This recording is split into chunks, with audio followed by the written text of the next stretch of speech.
Hello students, कैसे हैं आप सब। उम्मीद है आप सब अच्छे होंगे और अच्छे से पढ़ाई कर रहे होंगे। बच्चों, ये जो चैप्टर अपना चल रहा है क्लास 11th का चैप्टर नंबर 3, जिसका नाम है ट्रिगोनोमेट्रिक फंक्शंस, तो इसमें हम आगे चलते हैं। अभी तक ना टोटल वैसे तो 3 वीडियोस आई है जो इस चैप्टर पे प्लेलिस्ट होगी, तो प्लेलिस्ट में आप जाके देखना। जो सबसे फर्स्ट वीडियो है सबसे ऊपर प्लेलिस्ट पे 11th क्लास की ट्रिगो में, तो उसमें क्या है ना, जितने फॉर्मूलेज हैं उनको बताया गया है कि कैसे कैसे आपको याद करना है।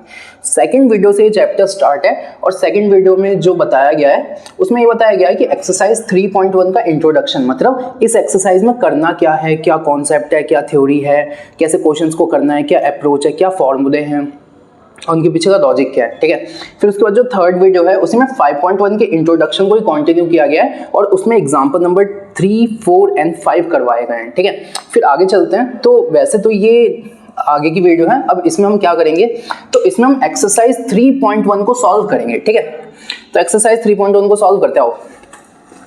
सबसे पहला क्वेश्चन देखो क्या कह रहा है, find the radian measure corresponding to the degree. मतलब आपसे कह रहा है ये आपको डिग्री में दिया है और आपको किस में कन्वर्ट करना है, रेडियन। मैं कुछ याद दिला देता हूँ पिछली बातों का, ये याद रखना।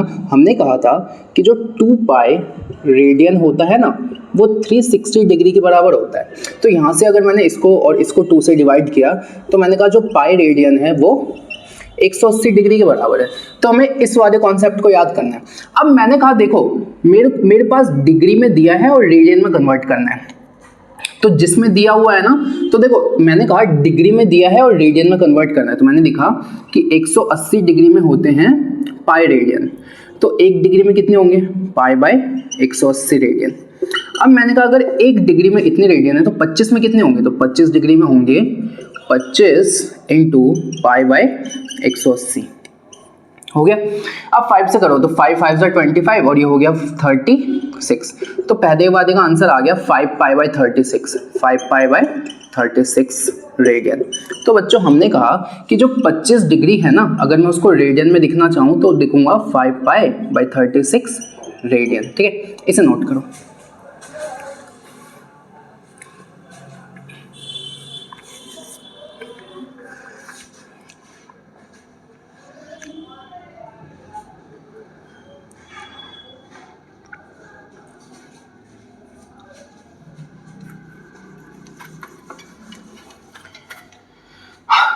अब बच्चों इस सेकंड क्वेश्चन को सॉल्व करते हैं। क्या लिखा हुआ है, -47 डिग्री 30 सेकंड्स। ठीक है, इसको डिग्री पढ़ते हैं, इसको सेकंड। अब बच्चों यहाँ पे माइनस लिखा है ना, आप उससे कंफ्यूज मत हो, आप इसको माइनस हटाओ। ये मान लो आप 47 डिग्री और 30 सेकंड। मैं बताऊंगा ऐसा क्यों किया।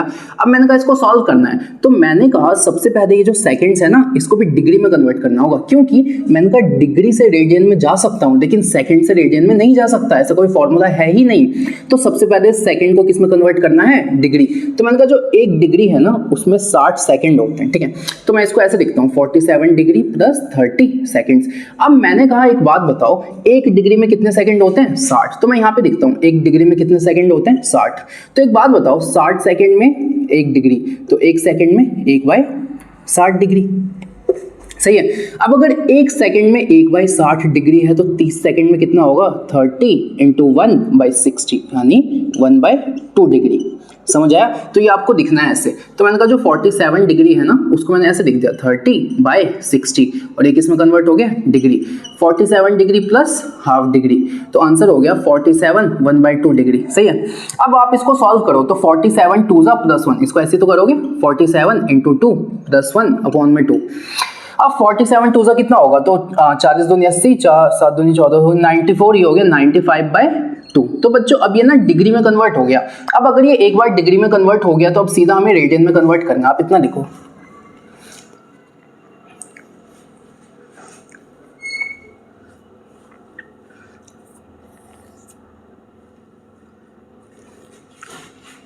ठीक है।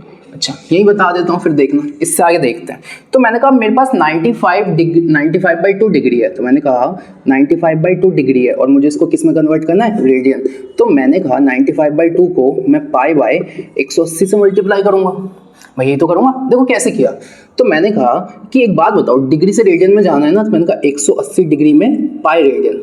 तो 1 डिग्री में पाई बाय 180, तो इतने में क्या, इतने से मल्टीप्लाई कर दिया। अब काटना शुरू करते हैं, तो 5 से इसे काटोगे तो 19 टाइम्स, 5 से इसे काटोगे तो 36, ठीक है। तो ये हो गया 19 पाई बाय 72। तो बच्चों हमने कहा कि जो 47 डिग्री और 30 सेकेंड्स है ना, 47 डिग्री और 30 सेकेंड्स, उसको मैंने रेडियन में लिखा 19 पाई बाय 72 रेडियन। लेकिन बच्चों क्वेश्चन में हमसे 47 डिग्री 30 सेकेंड नहीं पूछा, हमसे -47 डिग्री 30 सेकेंड पूछा है। तो यहाँ एक माइनस लगाओगे ना, तो यहाँ भी लगा दो, तो आंसर हो गया -47 डिग्री 30 सेकेंड्स का आंसर हो गया -19 पाई बाई 72 रेडियन। समझ आया? तो बस लास्ट में एक माइनस लगा देना है। और बच्चों आगे चलते हैं। अब क्वेश्चन नंबर 1 का थर्ड और फोर्थ पार्ट देखो। देखो इनको भी कन्वर्ट करना है, तो मैंने कहा डिग्री से रेडियन में जाना है ना, तो मैंने कहा जो 180 डिग्री होता है वो होता है पाई रेडियन। तो ऐसे लिखना शुरू करूंगा, मैंने कहा 180 डिग्री होता है पाई रेडियन, तो 1 डिग्री होता है पाई बाय 180 रेडियन। अगर 1 डिग्री इतना होता है तो 240 डिग्री चाहिए ना, तो 240 इंटू पाई बाय 180, और ये किस में आएगा आंसर, तो आंसर आएगा रेडियन में। इस 0 से ये 0 कटा, देखो 3 6 जा 18, 3 8 जा, अब ये कटा 2 4 जा 2 3 जा, तो जो 240 डिग्री है ना उसका आंसर आएगा 4 पाई बाई 3, और यहाँ पे क्या आ गया, रेडियन, ठीक है। तो क्वेश्चन नंबर 3 कुछ ऐसे होगा, ठीक है। अब क्वेश्चन नंबर 4 पे चलो। अब देखो इसको भी कन्वर्ट करना है, तो फिर से मैं वही लिखूंगा कि जो 180 डिग्री है वो किसके बराबर है, पाई रेडियन के। तो 1 डिग्री किसके बराबर है, पाई बाय 180 रेडियन। अब बच्चों देखना, अगर 1 डिग्री इतने के बराबर है तो 520 डिग्री क्या होगा, 520 डिग्री बराबर होगा 520 इंटू पाई बाय 180, और ये पूरा आंसर किस में आ गया, रेडियन। अब मैंने कहा इस 0 से ये 0 कटा, 2 9 जा 18, और ये गया 26, तो जो 520 डिग्री है ना उसको कुछ नहीं 26 पाई बाई 9 रेडियन लिखोगे। समझ आ गया? इसे नोट करो। तो आइए बच्चों क्वेश्चन नंबर 2 पे चलते हैं। क्वेश्चन नंबर 2 देखेंगे, कह रहा फाइंड द डिग्री मेजर। पिछले वाले क्वेश्चन में डिग्री दे रखा था और रेडियन में कन्वर्ट करना था, इस वाले क्वेश्चन में रेडियन दे रखा है और किस में कन्वर्ट करना है, डिग्री में। तो ये रेडियन में, किस में है, रेडियन। इसको आपको किस में कन्वर्ट करके दिखाना है, डिग्री में। तो देखो मैं करके दिखाता हूँ। सबसे पहले हमें ये पता है कि जो 180 डिग्री है वो पाई रेडियन के बराबर है, सही है। अब मैंने कहा रेडियन किधर लिखा हुआ है, लेफ्ट साइड, और डिग्री कहाँ लिखा हुआ है, राइट साइड। तो इसको भी ऐसे लिखो, मैंने कहा कि जो पाई रेडियन है ना, पाई रेडियन वो है 180 डिग्री।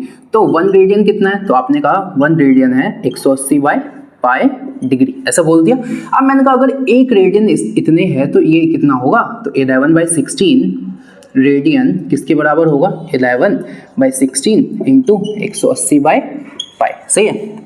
अब काटाफीटी कर दे क्या, तो मैंने कहा पाई की वैल्यू कितनी रखनी है, 22/7, यही रख दो। तो यहाँ आ गया 22 और यहाँ पे आ गया 7, ठीक है।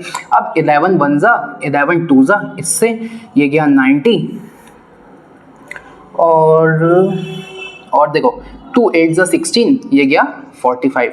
अब तो कट नहीं रहा, तो 45 इंटू 7/8, तो यहाँ लिख दूँ जो ये 11/16 रेडियन था वो कितने के बराबर आ रहा है, 45 इंटू 7/8, 45 इंटू 7/8, और आंसर किस में आएगा, डिग्री में।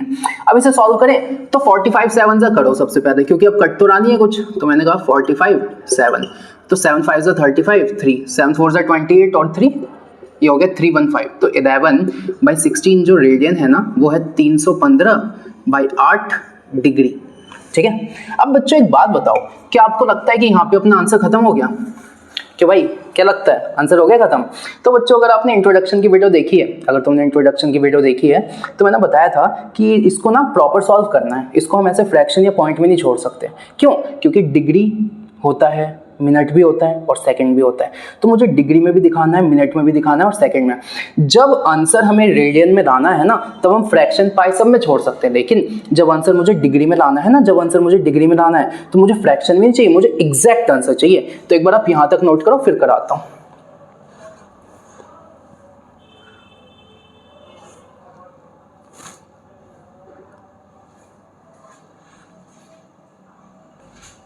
ठीक है, अच्छा अब देखना यहाँ पे करता हूँ आगे, क्योंकि ये जगह चाहिए। अब मैं 8 से इसको डिवाइड करता हूँ, 8 से 315 को डिवाइड करता हूँ। तो देखो 8 3 जा 24, क्या बचा 6 और एक 7, यहाँ आ गया 5। अब 8 की टेबल में 75 तो नहीं आता, लेकिन 72 तो आता है 9 टाइम्स में, तो 72, क्या बचा 3। अब मैंने कहा ये चला गया यहाँ, 8 आ गया यहाँ, ये आ गया यहाँ, ऐसे दिख दिया मिक्स फ्रैक्शन में। तो मैंने कहा ये जो 11/16 रेडियन था ना, इसको मैं ऐसे लिख सकता हूँ 39 3/8, और ये किस में है डिग्री। अच्छा, अब ये जो फ्रैक्शन होता है ना, इसको कमाल की बात ये है कि मैं ऐसे लिख सकता हूँ 39 डिग्री प्लस 3/8 डिग्री। अब मैंने कहा ये वाला तो प्रॉपर आंसर है, लेकिन इसको सॉल्व करना है। तो मैंने कहा एक बात बताओ मुझे डिग्री से, जैसे मैंने कहा 1 डिग्री में होते हैं 60 मिनट और 1 मिनट में होते हैं 60 सेकेंड, ठीक है, इंट्रोडक्शन में बताया था। तो मैंने कहा क्यों ना मैं इसको किस में कन्वर्ट कर लूँ, सेकेंड्स में। तो मैंने कहा इसको कितने से मल्टीप्लाई करना है, 60 से। अब ये किस में कन्वर्ट हो गया, मिनट में। तो मैंने कहा 39 डिग्री एज इट इज, और ये हो गया, काट देते हैं, तो ये गया 4, ये गया 30, ये गया 2, ये गया 15, 15 3 ज़ा 45/2। अब फिर से सॉल्व करो, तो मैंने कहा 2 से 45 को डिवाइड करूंगा, तो 2 2 ज़ा 4, ये खत्म, 5 यहाँ आया, 2 ज़ा 4, यहाँ बचा, ये यहाँ चला गया, ये यहाँ चला गया, 22 1/2। तो मैंने ऐसे लिखा 39 डिग्री प्लस 22 1/2। अब ये किस में है, सेकेंड्स। अब मैं इसको ऐसे लिखूंगा 39 degree plus 22 seconds plus 1/2 seconds. अब मैंने कहा सेकेंड्स को किस में, मतलब मिनट को, ये मिनट को किस में कन्वर्ट करना है, सेकेंड्स में। तो मैंने कहा इसकी कितने से मल्टीप्लाई कर दो, 60 की, तो इससे ये कट गया। तो आंसर क्या है, 39 degree plus 22 minute plus 30 seconds. जिसको साथ में पता है कैसे लिखोगे, साथ में आप इसको ऐसे लिखोगे 39 डिग्री 22 मिनट्स 30 सेकेंड्स। समझ आया, ये अपना आंसर है। अब बच्चों आगे चलते हैं। अब इसमें हमें देखो क्वेश्चन नंबर 2 का सेकंड वाला पार्ट देखेंगे। -4 रेडियन को ना डिग्री में कन्वर्ट करना है। तो सबसे पहले वही लॉजिक है कि मैंने कहा कि जो पाई रेडियन उसमें 180 डिग्री है, तो 1 रेडियन में कितना है, 180/पाई डिग्री। अब अगर 1 रेडियन में इतना है तो -4 रेडियन में कितना होगा, तो -4 × 180/पाई, सही है। अब मैं इसके आगे करता हूँ, तो मैं क्या करता हूँ, देखो -4 × 180 और पाई क्या है 22/7, सही है। अब ये 2 2 ज़ा ये हो गया 11, ठीक है। अब तो कुछ सॉल्व नहीं हो रहा, तो ये क्या लिखा हुआ है, -2 × 180 × 7/11, ये लिखा है। अच्छा, अब इसको अगर मैं सॉल्व करूँ तो क्या होगा, तो इन सब की मल्टीप्लाई करनी पड़ेगी। तो देखो 8, ये हो गया -360 × 7/11, ठीक है। अब बच्चों देखो कट तो नहीं रहा, तो हमें यार डिवाइड करना पड़ेगा। तो पहले 36 × 7 करते हैं। तो मैंने कहा 36 × 7 करो, तो 7 6 ज़ा 42, 4 7 21, और ये हो गया 25। तो ये हो गया 2 - 2 5 2 0 अपॉन 11, यही हो गया। अच्छा, अब मैंने कहा यहाँ पे लिखा है -2520 अपॉन 11। अब इसको सॉल्व करना है, तो मैंने कहा 11 से 2520 से को डिवाइड करो, तो 11 2 ज़ा 22, क्या बचा 3, यहाँ से आया 2, 2 ज़ा 22, क्या बचा 10, यहाँ से आया 1, 9 ज़ा 99, और 1 बचा, तो 1/11, और यहाँ क्या लिखा 229। तो मैं इसको ऐसे लिखूंगा -229 1/11, और ये किस में है, डिग्री में, ठीक है। अब देखो कैलकुलेशन है बच्चों, और कुछ भी नहीं है इसमें, सिर्फ कैलकुलेशन है, बेसिक कैलकुलेशन। और अगर इंट्रोडक्शन देखा है ना तुमने अच्छे से, तो ये सब बहुत आसान है, ठीक है। अब इसको यहाँ से आगे सॉल्व करता हूँ। तो मैंने कहा इसको मैं और कैसे लिख सकता हूँ, देखो ना अभी के लिए मैं माइनस हटा देता हूँ, पहले मैं क्वेश्चन सॉल्व करूंगा। तो मैंने कहा 229 डिग्री प्लस 1/11 डिग्री। अब मैंने कहा देखो भाई 1 डिग्री में 60 सेकंड होते हैं, तो सबसे पहले मैं फ्रैक्शन को बदलूंगा। तो मैंने इसकी कितने से मल्टीप्लाई कर दी, 60 से। तो 60 × 1 भी क्या होगा, 60। तो ये हो गया 229 डिग्री प्लस 60/11। अब ये किस में कन्वर्ट हो गया, मिनट में। पता है क्यों, क्योंकि जैसे मैंने डिग्री को इससे मल्टीप्लाई किया ना 60 से, अब ये मिनट में कन्वर्ट हो गया, ठीक है। तो अब यहाँ से क्या लिखा हुआ है, तो यहाँ लिखा हुआ है 229 डिग्री प्लस 60/11 मिनट। अब बच्चों देखो 11 को 60 से करोगे तो 11 5 ज़ा 55, यहाँ क्या बचा 5। कैसे लिखोगे, 5 11 5, सही है, ऐसे लिखा। तो मैंने इसको लिखा 229 डिग्री प्लस 5/11 सेकेंड्स, ठीक है। अच्छा, अब इसको और अच्छे से दिखेंगे, तो मैं यहाँ लिखता हूँ फिर से, क्या लिखा है 229 डिग्री प्लस ये है 5 सेकेंड्स प्लस 5/11। अच्छा, सेकेंड्स नहीं sorry minute, 5 minute plus 5/11 minutes, इसको अलग अलग लिख दिया। अच्छा, अब मैंने कहा देखो ये फिर फ्रैक्शन में है तो मुझे इसको चेंज करना है, तो अब मैं ना मिनट को चेंज करूंगा सेकंड्स में, तो मैं इसको कितने से मल्टीप्लाई कर दूं 60 से। अब ये किस में कन्वर्ट हो गया सेकंड्स, तो यहाँ से मैंने लिखा 229 डिग्री प्लस 5 मिनट प्लस ये हो गया देखो 6 5 300/11 सेकंड्स। अब कुछ नहीं करना, 11 और 300, तो मैंने कहा 11 2 22, 8 0 7 77, क्या बचा 3, तो ये हो गया 3/11 और यहाँ हो गया 27, यही हो गया। तो 27 3/11, तो इसकी जगह मैंने लिखा 229 degree plus 5 minute plus 27 3/11 seconds, ठीक है, ऐसे लिख दिया।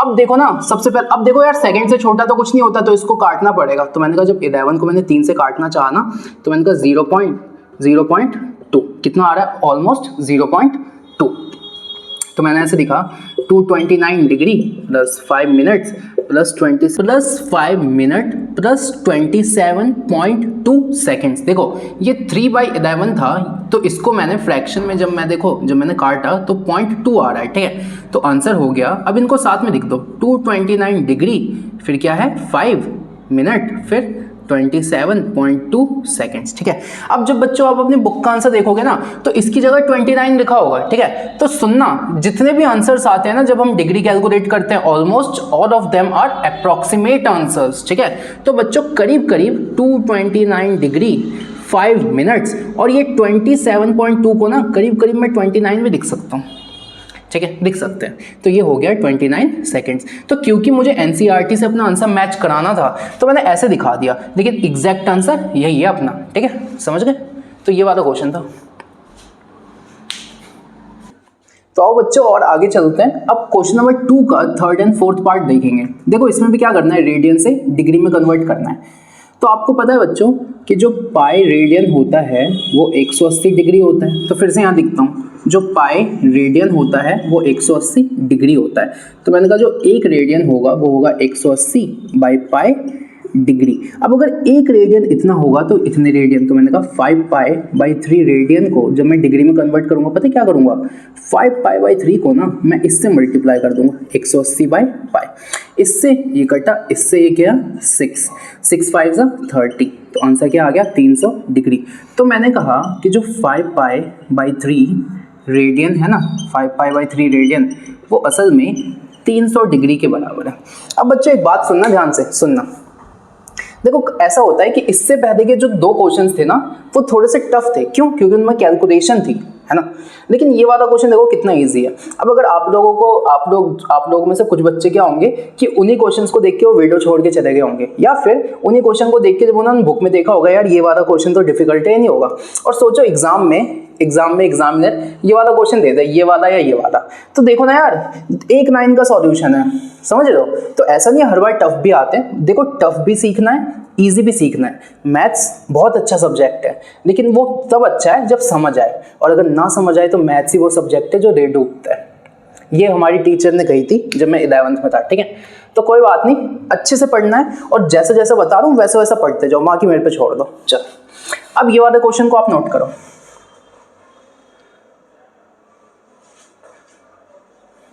ठीक है। अब बच्चों इस वाले पे क्वेश्चन पे आओ। तो मैंने कहा भैया बार बार बताने की जरूरत नहीं है, सीधा सीधा 1 रेडियन कितना होता है 180 बाई पाई। तो मैंने कहा 1 रेडियन होता है 180 बाई पाई डिग्री। तो इतना रेडियन कितना होगा 7 पाई बाई 6 कितना होगा, तो आप बोलोगे 7 पाई बाई 6 को ना 180 बाई पाई से मल्टीप्लाई, इससे इकट्ठा 6 3 जा, तो ये हो गया 7 इंटू 30 यानी 210 डिग्री। देखो आसान क्वेश्चन भी आते हैं, ऐसा नहीं है 11th बहुत टफ है यार, थोड़ी सी टफ तो है, मैं भी मानता हूँ 10वीं से टफ तो है, बिल्कुल टफ है, पसीने छूट जाते हैं बच्चों के 11th क्लास में। लेकिन अगर आप ध्यान से पढ़ोगे ना तो सबसे अच्छा सब्जेक्ट मैथ्स ही है, और सबसे अच्छी क्लास 11th ही है, ये भी बात है। तो देखो 7 पाई बाई 6 रेडियन का आंसर होगा 210 डिग्री। आप इन्हें से नोट करो। और बच्चों अगले क्वेश्चन पे चलते हैं। क्वेश्चन नंबर 3 देखो क्या बोल रहा है, एक व्हील है तो एक पहिया बना दो। पहिया कैसा होता है, सर्कल। अब कह रहा है 360 रेवोल्यूशन करता है 1 मिनट में, मतलब जब 1 मिनट का टाइम हो जाता है ना तो व्हील 360 बार घूम चुका होता है। तो मैंने कहा इन 1 मिनट कितने रिवॉल्यूशन हो गए? 360 रिवॉल्यूशन।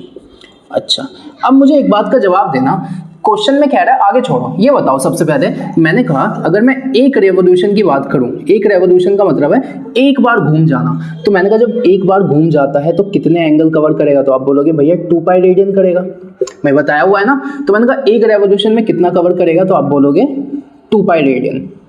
एक रेवोल्यूशन में 2 पाई रेडियन करेगा, ठीक है, एक रेवोल्यूशन में कितना करेगा? 2 पाई रेडियन। बस यहां तक में कोई दिक्कत? अब वापस इस वाली लाइन को लिखो, तो मैंने कहा एक मिनट में 360 रेवोल्यूशन करता है, और 360 रेवोल्यूशन करता है और एक रेवोल्यूशन में 2 पाई रेडियन करता है, तो एक मिनट में कितने एंगल का कितना एंगल बनता होगा? तो आप बोलोगे एक मिनट में 360 रेवोल्यूशन करता है और हर एक रेवोल्यूशन में 2 पाई एंगल कवर होता है, तो एक मिनट में कितना एंगल कवर होगा? तो 360 इंटू 2 पाई, और ये आंसर किस में आएगा? रेडियन में। सही है।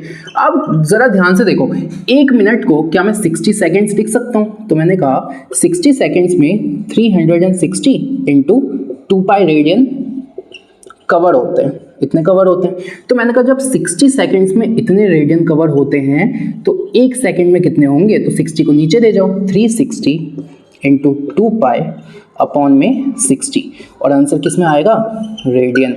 तो मैंने कहा इससे ये कटा, इससे ये 6 2 12। तो मैंने कहा जब एक सेकंड का टाइम होगा ना, जब एक सेकंड का टाइम होगा तो असल में 6 2 12, तो 12 पाई रेडियन कवर हो चुका होगा। तो मैंने कहा जब एक सेकंड का टाइम होगा ना, तो असल में ये जो व्हील है ये 12 पाई रेडियन चल चुकी होगी। अब क्वेश्चन पे आओ, एक व्हील है जो कि 360 रेवोल्यूशन करता है एक मिनट में, तो 360 रेवोल्यूशन करता है एक मिनट में, हर एक रेवोल्यूशन में 2 पाई एंगल कवर करता है, तो एक मिनट में 360 इंटू 2 पाई रेडियन का एंगल कवर करेगा। अब अगर एक मिनट में इतना करेगा, तो क्वेश्चन ने कहा है कि अगर एक मिनट में इतना करेगा तो एक सेकंड में कितने रेडियन को कवर करेगा? तो एक मिनट होता है 60 सेकंड, 60 को नीचे भेजा, तो एक सेकंड में जब हमने कैलकुलेशन किया तो एक सेकंड में 12 पाई रेडियन को कवर कर रहा है। ठीक है, तो अगले क्वेश्चन पे चलते हैं।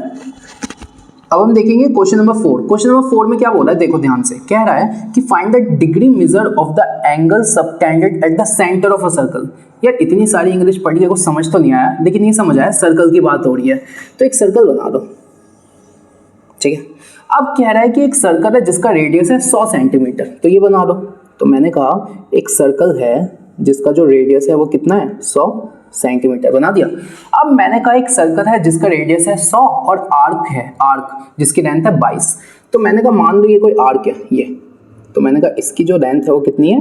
22 सेंटीमीटर। अच्छा, अब आगे पढ़ते दोबारा। Find the degree measurement of the angle. हमसे एंगल पूछा है और एंगल किस में पूछा है? डिग्री। तो असल में मेरे को थीटा फाइंड करना है, और थीटा भी किस में फाइंड करना है? डिग्रीज में। अच्छा, और इसके लिए मेरे को लेंथ ऑफ आर्क पता है 22 सेंटीमीटर और मेरे पास रेडियस ऑफ अ सर्कल है 100 सेंटीमीटर। तो बच्चों को एक ऐसा फॉर्मूला याद आ रहा है क्या आपको? देखो ये वाला एंगल फाइंड करना है, कोई एक ऐसा फॉर्मूला याद आ रहा है आपको जिसमें 1 2 3 तीनों चीजें? तो आप कहोगे हाँ सर याद हो रहा है। एक फॉर्मूला था theta in radian, theta in radian equal to L by r, यही फॉर्मूला था। लेकिन इस फॉर्मूले की दिक्कत पता है क्या है? इसमें ना थीटा रेडियन में आता है, तो कोई दिक्कत नहीं है, पहले हम L बाई आर और इससे थीटा को रेडियन में निकालते हैं और फिर डिग्रीज में कन्वर्ट कर देंगे। भाई कन्वर्ट कर देंगे, आता है ना अपने को। तो मैंने कहा थीटा निकालते हैं, लेकिन थीटा किस में निकलेगा? रेडियन। तो L कितना है? L है 22 सेंटीमीटर और ये 100 सेंटीमीटर। इससे ये कटा, इससे 11 और ये हो गया 50। तो मैंने कहा जो थीटा है ना वो रेडियन में कितनी आई है? 11/50 रेडियन, यही आई है। अब मैंने कहा मुझे किस में चाहिए? मुझे चाहिए डिग्री में। तो मैं कहूँगा कि जो पाई रेडियन होता है ना, पाई रेडियन वो 180 डिग्री होता है, तो जो एक रेडियन है वो होगा 180/पाई डिग्री। जब मुझे इतनी बातें पता है ना, तो मुझे इतना रेडियन चाहिए, तो मैं कहूँगा 11/50 रेडियन चाहिए ना। तो मैंने कहा 11/50 को मैंने 180/पाई से क्या कर दिया? मल्टीप्लाई। अब मैंने कहा पाई की वैल्यू क्या होती है? 22/7, 22 यहाँ 7 यहाँ, 11 1 जा 11 2 जा। ठीक है, इस जीरो से ये जीरो कट गया, तो 11/50 रेडियन आया कितना, तो ये बच गया 1/5। अच्छा, ये हो गया 18/2 और ये क्या हो गया 7। अब इससे कट गया 9, तो ये आ गया 9 × 7/5, यही आ गया क्या। अब 9 7 होता है 63, तो ये हो गया 63/5 डिग्री। अब बच्चों कुछ याद है, मैंने आपको बताया था कि जब हम आंसर डिग्रीज में निकालते हैं ना, तो हम फ्रैक्शन वगैरह में नहीं छोड़ते, है ना। तो सबसे पहले मैं इतना लिखूंगा कि जो 11/50 रेडियन है ना, वो यार कुछ तो आया है और वो है 63/5 डिग्री। तो आप पहले इतना नोट करो।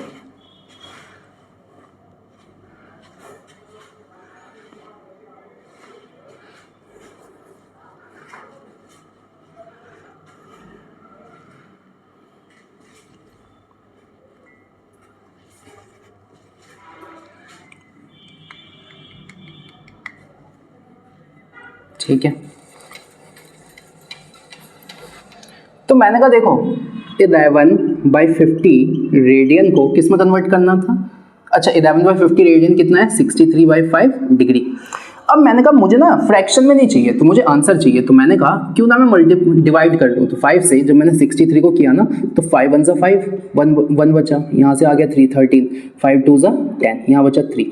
अब जो रिमाइंडर होता है ना उसको ऊपर लिखो, जो यहाँ होता है उसको नीचे लिखो, और जो आंसर आता है उसको यहाँ। तो मैंने कहा 63/5 डिग्री को ना मैं ऐसे लिखूंगा 12 3/5 डिग्री, ऐसे लिख दिया।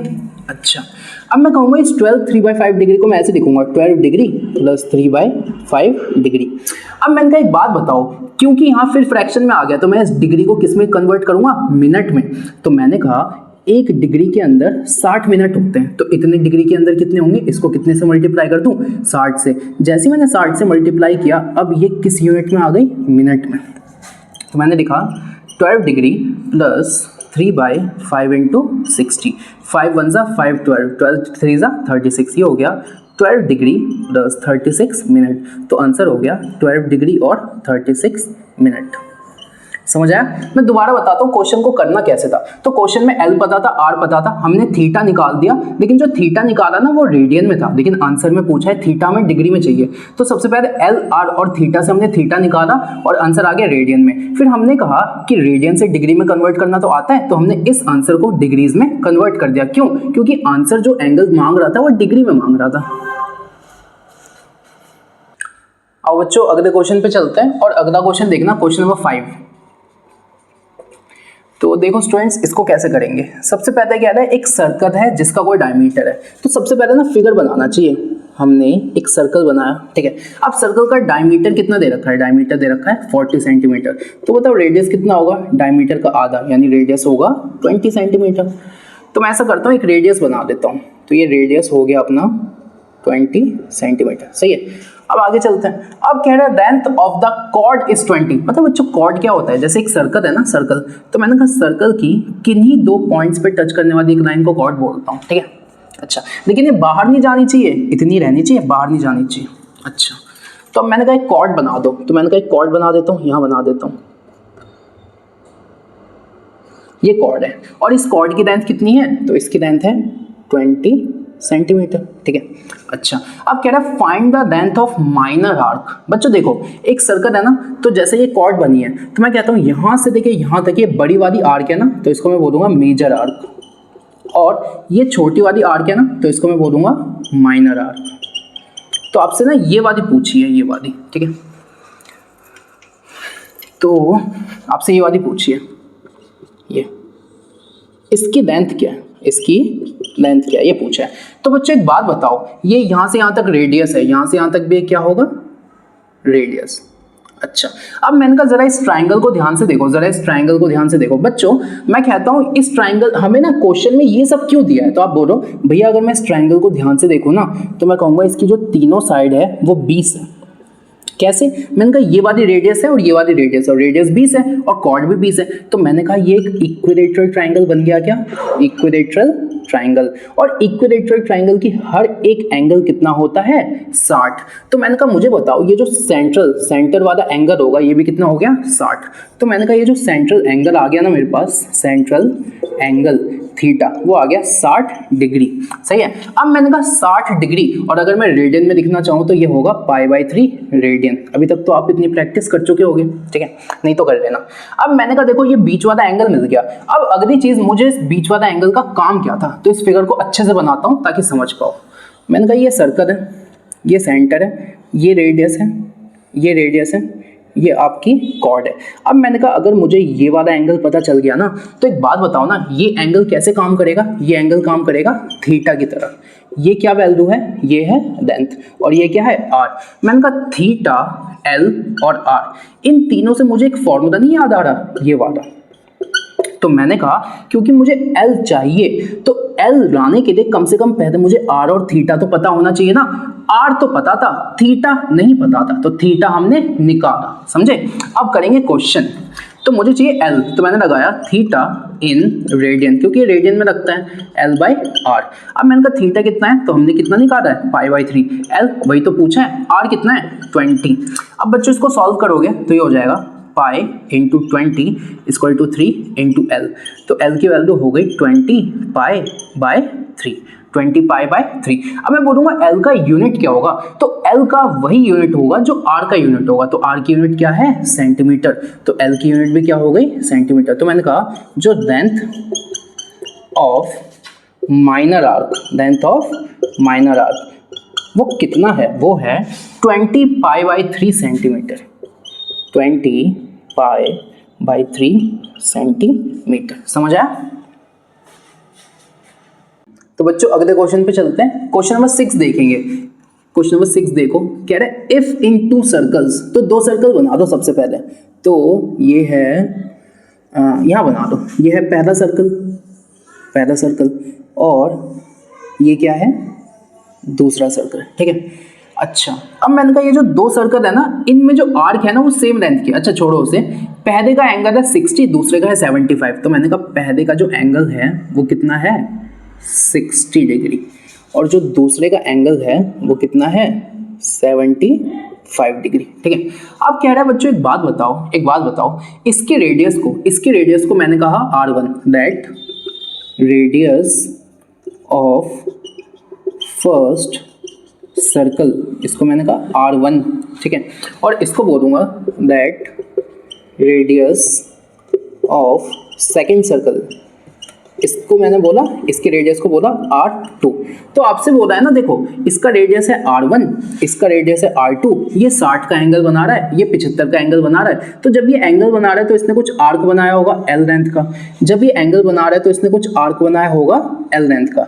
तो कह रहा है कि इसमें जो आर्क है ना और इसमें जो आर्क है उनकी लेंथ बराबर है। देखो क्या बोला है, आर्क ऑफ सेम लेंथ, मतलब इसमें जितनी आर्क है उसमें भी उतनी आर्क है। तो मैंने कहा इसमें जो आर्क बनाया है वो है L यूनिट्स का, तो जो इसमें आर्क बनाया है ना वो भी L यूनिट्स का है, ठीक है। और जो इसका रेडियस है, जो इसका रेडियस है वो है R1 यूनिट्स, R1 बोल दिया मैंने इसको। और जो इसका रेडियस है, जो इसका रेडियस है उसको मैंने कहा R2 यूनिट्स। अच्छा, जो इस यहाँ पे जो थीटा है वो कितना दे रखा है, 60 डिग्री, और जो यहाँ पे थीटा है वो है 75 डिग्री। अब मैंने कहा बच्चों एक बात बताओ, आपसे पूछा है कि इसके रेडियस और इसके रेडियस का रेशियो बताओ। तो आपसे बोला है R1 रेशियो R2 क्या होगा, देखो ये क्या है। अच्छा, रेडियाई का मतलब होता है जब रेडियस एक से ज्यादा होता है, मतलब प्लूरल ऑफ रेडियस को रेडियाई बोलते हैं, ठीक है।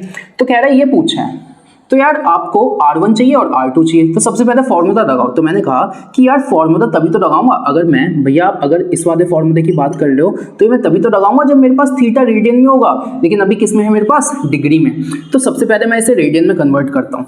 तो मैंने कहा कि जहाँ तक मुझे याद है कि जो पाई रेडियन होता है वो होता है 180 डिग्री, तो 180 डिग्री को मैं लिख सकता हूँ पाई रेडियन, तो 1 डिग्री को मैं लिखता हूँ पाई/180। तो मैंने कहा इसकी कितने से मल्टीप्लाई होगी, पाई/180, तो 60 की मल्टीप्लाई कर दी हमने पाई/180 से। अब ये इससे कटा तो यहाँ से थीटा आ गया पाई/3 रेडियन। अब यहाँ भी रखेंगे, तो मैंने कहा क्योंकि ये 75 है तो इसकी भी मल्टीप्लाई होगी पाई/180 से।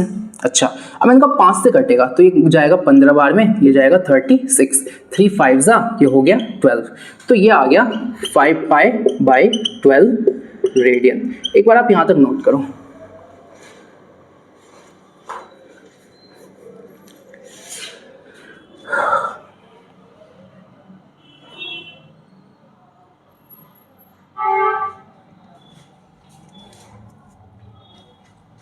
ठीक है, तो अब मेरे को थोड़ी जगह चाहिए, तो मैंने कहा यहाँ से अगर मैं इस वाली वैल्यू को सॉल्व करूं तो मैंने कहा थीटा कितना आया था, थीटा आया था π/3 रेडियन। अच्छा, लेंथ ऑफ आर्क क्या था l, और इसके रेडियस को क्या बोला r1। ठीक है, अब मैं फॉर्मूला रखूंगा थीटा इक्वल टू l/r, तो मैंने कहा π/3 इक्वल टू l/r1। ठीक है, अब क्या करूंगा क्रॉस मल्टीप्लाई, तो मैंने कहा pi into r1 equal to 3l, तो r1 की वैल्यू 3l/π। ठीक है, अब मैंने R1 की वैल्यू क्यों निकाली, क्योंकि यार मुझे रेशियो देना है ना, तो R1 चाहिए, फिर ऐसे R2 निकालूंगा, तो ये तो R1 आ गया। अब अगर मैं R2 की बात करूं, R2 की, तो इसे मिटा देता हूं, अब फॉर्मूला लगाता हूं, तो मैंने कहा थीटा इक्वल टू l/r, ये कितना है 5π/12, l तो l ही है और r की जगह r2। ठीक है, अब मैंने कहा मल्टीप्लाई करो क्रॉस, तो 5π इंटू r2 किसके बराबर है 12l, तो r2 किसके बराबर है 12l/5π। ठीक है, अब मेरे पास r1 भी आ गया, r2 भी आ गया, तो अब क्या चाहिए, तो अब चाहिए r1/r2। r1 कितना है 3l/π और r2 कितना है 12l/5π, यही है। अच्छा, अब बच्चों जब 1 2 3 4 ऐसे लिखा होता है ना, तो पहला वाला तो ऐसे ही होता है, दूसरा वाला पलट जाता है, तो ये हो गया 3l/π और ये 5π नीचे था ना, तो ये ऊपर आ गया और ये ऐसे हो गया। अब इस l से ये l कटा, इस पाई से ये पाई कटा, 3 1 जा 3 4 जा, तो यहाँ पे आ गया 5/4। 5 देखो ऐसे आया ना 5/4, तो मैंने कहा r1/r2 किसके बराबर है 5/4, तो r1 रेशियो r2 किसके बराबर है 5/4। समझ आया आपको? अब बच्चों नेक्स्ट क्वेश्चन पे चलते हैं। ये 3.1 एक्सरसाइज का आखिरी क्वेश्चन है। आखिरकार हम आखिरी पड़ाव पे पहुंच ही गए, लेकिन ये आखिरी पड़ाव नहीं है, ये तो पहला पड़ाव है, क्योंकि इसके बाद बहुत सारी एक्सरसाइज है और इसी के बाद तो असली ट्रिको शुरू होगी। खैर छोड़ो ये सब बातें, आगे देखेंगे। अभी इसको करते हैं। 3.1 का 7वां क्वेश्चन क्या कह रहा है, find the angle in the radian through which a pendulum. अच्छा, आपने देखा है कार्टून वगैरह, उसमें कहते हैं वश में आ जाओ, वश में, तो ऐसे ऐसे इसको देखते रहो, इसको ऐसे ऐसे ऐसे, तो वश में आ जाते हैं, उसको पेंडुलम कहते हैं। तो पेंडुलम बनता कैसे, तो हमने कहा सबसे पहले ना, अगर हम फिजिक्स में जाएं और पेंडुलम की थोड़ी सी बातें करें, तो सबसे पहले ना हम ऐसे दिखाएंगे। हमने कहा ये एक सपोर्ट है जिससे पेंडुलम लटका हुआ है, तो इसको हम फिजिक्स में कहते हैं रिजिड सपोर्ट। अच्छा, फिर हम कहते हैं यहाँ से ना एक धागा होगा, इसको मैं कहता हूँ स्ट्रिंग धागा, और यहाँ पे ना एक मास होगा, एक बॉल होगा जिसका कुछ मास होगा, इसको मैं कहता हूँ बॉब, BOB, बॉब कहता हूँ। ठीक है, अब ना देखो ये ऐसा है, अब ये ऐसे भी जाएगा, ऐसे भी जाएगा, ऐसे भी जाएगा और ऐसे भी, तो मैं कहता हूँ ये ना घूम के इस तरफ भी आएगा और घूम के इस तरफ भी जाएगा। सही है, देखो ये घूम के इस तरफ भी आएगा, इस तरफ भी जाएगा, तो मैंने कहा कि कभी ये यहाँ पे मिलेगा और कभी ये यहाँ पे मिलेगा। ठीक है, अब ये जो लास्ट वाली पोजीशन है ना, देखो मैंने कहा ये घूम के यहाँ तक गया, इससे आगे तो नहीं गया ना, तो यहाँ पे रुक गया और फिर पीछे गया, तो जिससे आगे नहीं गया ना उसको मैं कहता हूँ एक्सट्रीम पोजीशन। एक्सट्रीम पोजीशन, ठीक है, तो ये भी एक्सट्रीम पोजीशन है और ये भी, और मैंने कहा ये जो बीच वाली पोजीशन है ना, इसको मैं कहता हूँ मीन पोजीशन। तो जो भी ये जो पेंडुलम होता है ना, पेंडुलम होता है, इसका मोशन पता है कैसे चलता है, मीन पोजीशन, फिर जाता है एक्सट्रीम पोजीशन, फिर आता है मीन पोजीशन, फिर जाता है एक्सट्रीम पोजीशन, और ये चलता रहता है। तो आप देखो कि जो ये वाला मोशन है, जो ये वाला मोशन है, रिपीट हो रहा है ना, देखो ना, आगे जा रहा है, फिर आ रहा है, फिर जा रहा है, फिर आ रहा है, फिर जा रहा है, फिर आ रहा है। तो ये जो इस टाइप का मोशन होता है ना, इसको फिजिक्स में कहते हैं पीरियोडिक मोशन। पीरियोडिक मोशन, ठीक है, अगर आपने फिजिक्स दी है, साइंस दी है, तो आपने फिजिक्स में देखा होगा कि पीरियोडिक मोशन को आगे जाके हम कहते हैं कि इस टाइप के जो मोशन होते हैं ना, इसको कहते हैं SHM, सिंपल हार्मोनिक मोशन। ये सब बातें मैं आपको इसलिए बता रहा हूँ क्योंकि जो पेंडुलम है, पेंडुलम वो किस कॉन्सेप्ट पे काम करता है, जो इस टाइप का ये जो मोशन है ना, इस टाइप का, इसको पीरियोडिक मोशन या फिर ऑस्किलेटरी मोशन या फिर सिंपल हार्मोनिक मोशन बोलते हैं।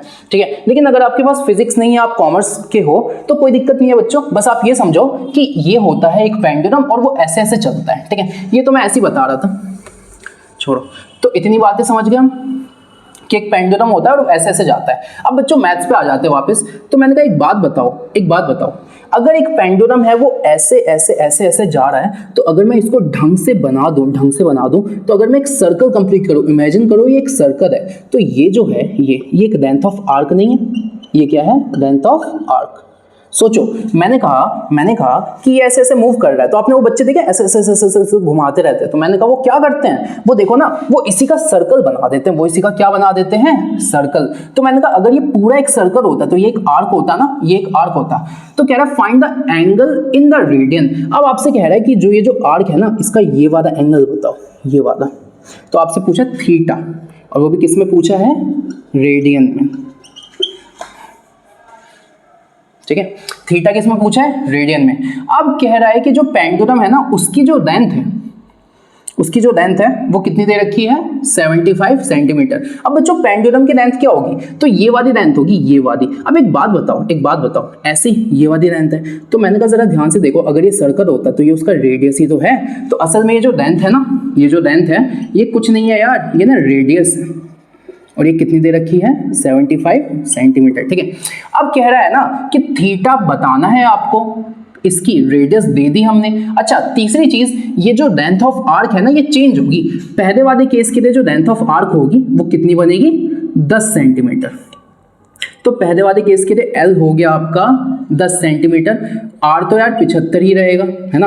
और थीटा आपसे पूछा है, तो थीटा इन रेडियन होता है L/R, 10/75, 5 दूनी 10, ये हो गया 15। तो पहले वाले केस के लिए थीटा आ गया 2/15 रेडियन। समझ आया। तो हमने क्वेश्चन दोबारा सुनना। मैंने कहा ये आपका पेंडुलम है, वो ऐसे जा रहा है, तो असल में वो एक आर्क कवर कर रहा है। और ये जो आर्क है ना, वो 3 केस दे रखे हैं। कह रहा है पहली बार जब पेंडुलम जा रहा है ना, तो जो उसका आर्क है वो 10 सेंटीमीटर का है। जब दूसरी बार पेंडुलम जा रहा है तो 15 सेंटीमीटर का आर्क है, और जब तीसरी बार जा रहा है तो 21 सेंटीमीटर का। तो उसने बोला कि जब वो पेंडुलम 15 सेंटीमीटर का आर्क बनाएगा ना, तो बताओ ये वाला एंगल कितना होगा। तो मैंने कहा जब वो पेंडुलम जो है, जब वो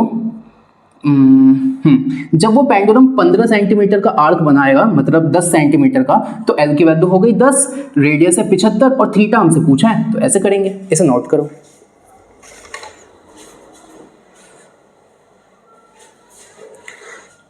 ठीक है। अच्छा, तो बच्चों पहले वाला केस तो हो गया। अब हमने कहा कि देखो यार थीटा तो हर बार पूछा है, देखो दूसरे वाले केस पे आओ, बी पे, तो मैंने कहा इसमें भी थीटा ही पूछा है। अच्छा, रेडियस कितना दे रखा है, इसे मिटा दो, ये कंफ्यूजिंग कर रहा है। रेडियस है 75 सेंटीमीटर, और इस बार लेंथ ऑफ आर्क कितनी है, 15 सेंटीमीटर। मतलब कह रहा है कि अब ना ये जो पेंडुलम घूमा है ना, वो 15 सेंटीमीटर तक घूमा है, तो बताओ अब कितना एंगल बनेगा। तो फिर से वही थीटा इक्वल टू L/R। तो L कितना है, इस बार 15 है, और यहाँ है 75, 15 1 जा 15 5 जा, तो इस बार जो थीटा आया है वो है 1/5 रेडियन। समझ आया आपको। तो जब ये पेंडुलम जो है ना, वो 15 सेंटीमीटर का आर्क कवर करेगा ना, तो उस वक्त ये जो सेंटर वाली जगह है वहां पे 1/5 रेडियन का एंगल बन रहा होगा। इसे नोट करो।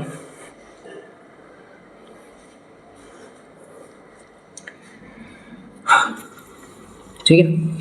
अच्छा, अब तीसरा वादा देखो, तो तीसरे वादे के लिए उसने बोला कि अब ये जो पेंडुलम है ना, वो 21 सेंटीमीटर का आर्क कवर करता है। तो जब अब L की वैल्यू क्या हो गई, 21 सेंटीमीटर। बच्चों रेडियस थोड़ी बदलेगा, तो रेडियस अभी भी कितना है, 75 सेंटीमीटर। कह रहा है कि जब ये 21 सेंटीमीटर का आर्क कवर करेगा ना, तो ये बताओ जब ये 21 सेंटीमीटर का आर्क कवर कर रहा होगा, उस वक्त यहाँ सेंटर में एंगल कितना होगा। तो फिर से हमसे क्या पूछा है, थीटा। तो मैंने कहा theta equal to L/R। Theta अपने को चाहिए, L कितना है, तो L है 21 सेंटीमीटर, और ये कितना है, 75 सेंटीमीटर। इससे ये कटा, थीटा की वैल्यू आ गई 21/75। भाई देखो 3 7 जा, और ये हो गया 3 2 जा, ये हो गया 5। तो बच्चों जो थीटा की वैल्यू आई वो आई 7/5, और आंसर किस में आ गया, रेडियन। तो इस वाले केस में हमने कहा कि जब ये जो आपका पेंडुलम है ना, जब वो ऐसे ऐसे घूमेगा और वो 21 सेंटीमीटर का आर्क कवर करेगा, 21 सेंटीमीटर का आर्क कवर करेगा, उस वक्त वो सेंटर पे जो एंगल बना रहा होगा वो होगा 7/5 रेडियन। ठीक है। तो बच्चों यहाँ पे क्वेश्चंस खत्म होते हैं और एक्सरसाइज 3.1 यहाँ पे फिनिश होती है।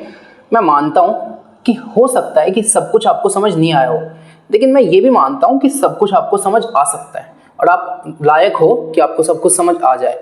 लेकिन बच्चों हमारी मिस्टेक क्या होती है इस एज में, एक मिस्टेक ये होती है कि ना हम ना जब 10th से 11th में जाते हैं तो ऐसा लगता है यार कि क्या आ गया। और इतने टफ सब्जेक्ट्स, चाहे आप कॉमर्स दे रहे हो, साइंस दे रहे हो या आर्ट्स दे रहे हो, मेरे को कॉमर्स और आर्ट्स का तो खैर ज़्यादा पता नहीं है, लेकिन जहाँ तक मैंने अपने दोस्तों से सुना है कि बहुत टफ है सारे सब्जेक्ट्स। मेरे को साइंस का पता है। तो यार जब मैं था ना तो साइंस में मुझे फिजिक्स बहुत टफ लगी थी, और सेकंड जो सबसे टफ लगा था वो मैथ्स ही लगा था।